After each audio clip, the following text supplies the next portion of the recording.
name's Mel. I am the executive chef at Solent University. Today we're going to make a dish that we can get 2 dishes out of. So we have minced beef here. So you can use the 5% fat, you can use the 15, the 20%. I always use the 5% or the 15% less fat in there. We've also got red onions, diced red onions. You can use white onions if you like. I prefer the red onions because they're just a little bit milder and a little bit sweeter. So I prefer those. We've got some diced red pepper. Anything that you've got in the fridge you can use. So if you've got carrots left over in the fridge, if you've got spring onions, celery, whatever you want, you can put into the dish. It's really adaptable. Garlic puree, garlic cloves, which is here. I'm using the garlic puree. We've got mixed herbs. Again, you can use whichever dried herbs you want to use. I prefer the mixed herbs, but you can use basil, thyme. You can use rosemary for that if you want to. We've got chopped tomatoes, a tin of chopped tomatoes. Again, you can just use plum tomatoes if you would like to do that, and tomato puree. And then the final ingredient is Worcester sauce. Now, if you've never put Worcester sauce in a bolognese sauce before, you need to, because it tastes amazing. It gives it that little bit of sharpness and it balances perfectly with the tomatoes. So it's a really good addition to having a bolognese sauce. And then the first dish we're going to do is pasta bolognese. So I've used a macaroni here. You can use a penne pasta, you can use a fusilli pasta. It's entirely up to you, spaghetti, whatever you like. So this is cooked with the manufacturer's instructions, so it's in boiling salted water for about 8 minutes. Okay, so first thing we do, high heat, and I've browned the minced beef here. You can see in the bottom of the pan that it's gone a little bit brown, so you've got kind of little brown burnt bits on the bottom, which is perfect because that will give the mince flavour. So that's what you're looking for when you brown the mince. It's going to take about 10 minutes to do, and we'll just wait for that to start sizzling again, so it's on a high heat. So we're browning off the minced beef, and then we're going to add the diced onions to that. I normally brown the mince for about 10 minutes, add the diced onions to it, and keep the mince moving so that you don't burn the onions. Don't put the garlic in yet. That'd be my only thing. If you put the garlic in now, it'll burn. So just leave the garlic for a couple of minutes.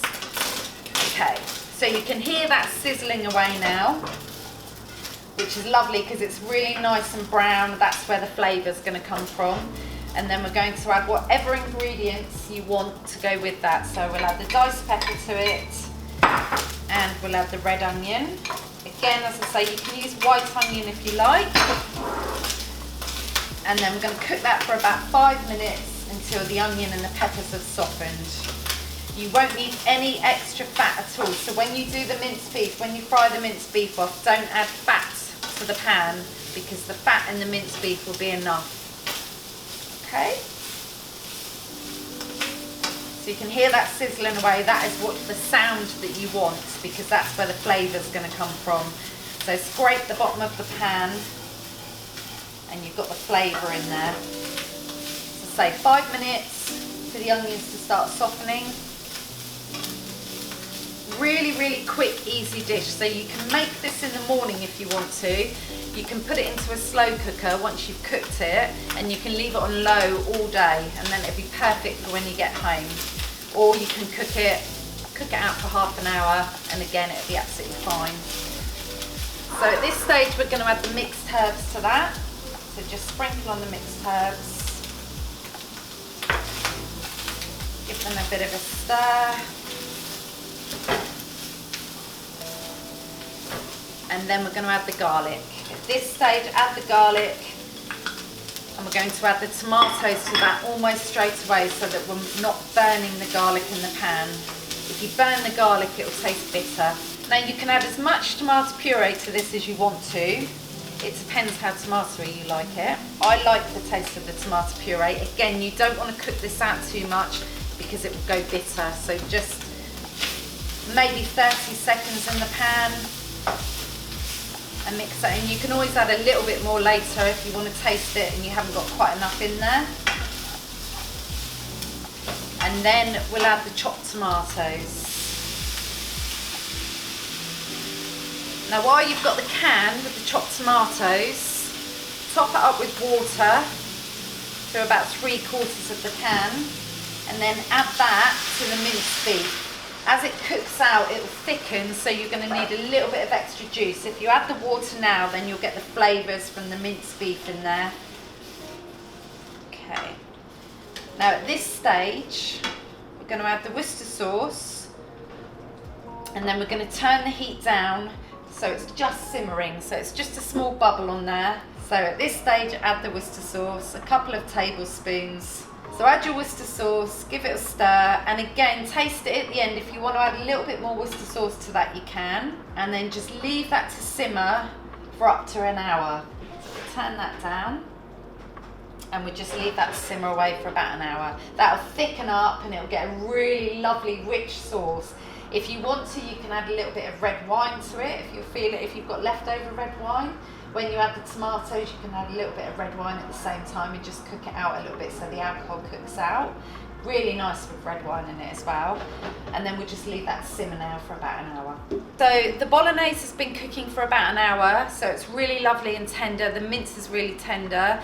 If you are a vegetarian and you want to use a corn mince, you can adapt it to that easily. So just instead of using the minced beef, add corn mince instead. So we've got the pasta here, which is the macaroni, and we are going to add the pasta sauce to the pasta. It then gets mixed together. We're going to put some grated cheese on top. Everything's going to be hot. The pasta's going to heat up in the sauce as you're doing it, so the pasta will warm through. We're then going to put some grated cheese on top because it's my favourite. If you don't like cheese, you don't have to add it. It's entirely up to you. And then place it under the grill until it's bubbly, and then a little bit of basil on top, a little bit of fresh basil. Okay, so with your leftover bolognese sauce or your leftover corn bolognese, whichever you choose to do, you can then make some nachos with it. Really, really easy to do. So anything left over, cool it down, put it into the fridge without the pasta, and then we'll make the nachos out of this. So the first thing you need are tortilla chips. You can pretty much add anything you want to this. I'm going to add some cannellini beans. Now, if you want to use kidney beans, you can use those. You can use a tin of mixed beans. It's entirely up to you. I had some cannellini beans, so this is what I'm going to use. Guacamole and salsa. Again, anything you want. You can choose whatever you want. Grated cheese, because everybody loves grated cheese, so we've got to use grated cheese for it. And then to spice up the beef, so I'm going to use the beef that we've got here. This is a leftover bolognese. Now to spice this up, you can use a chili powder. I always go for a Cajun spice. I don't use a chili powder. Now the reason why I don't use chili is because I find it a little bit too harsh, whereas a Cajun spice contains chili, cumin, coriander, a few mixed herbs. It's got rosemary in it, so it's an all-rounder and it's a really nice mix. It's not too spicy, but you don't have to cook it out either. So with the chili powder, you would normally have to cook it out a little bit. With the Cajun spice, you can just add that to your mix. So if you've got a cold bolognese and you want to add some Cajun spice to it, and then pop it in the microwave to heat it through, you can do that. We've got some hot bolognese on the stove here, and what I'm going to do now is add the Cajun spice to it. So just sprinkle on the Cajun spice. It depends how hot you want it, the amount of spice that you want to use. It's entirely up to you. I like it quite spicy, so we're going to put a fair bit in. And then we'll add our chosen beans to it. So we've got the cannellini beans, which we'll add into the bolognese mix. You can use fresh coriander with this if you like.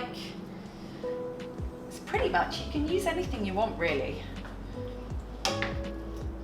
So we just stir that in,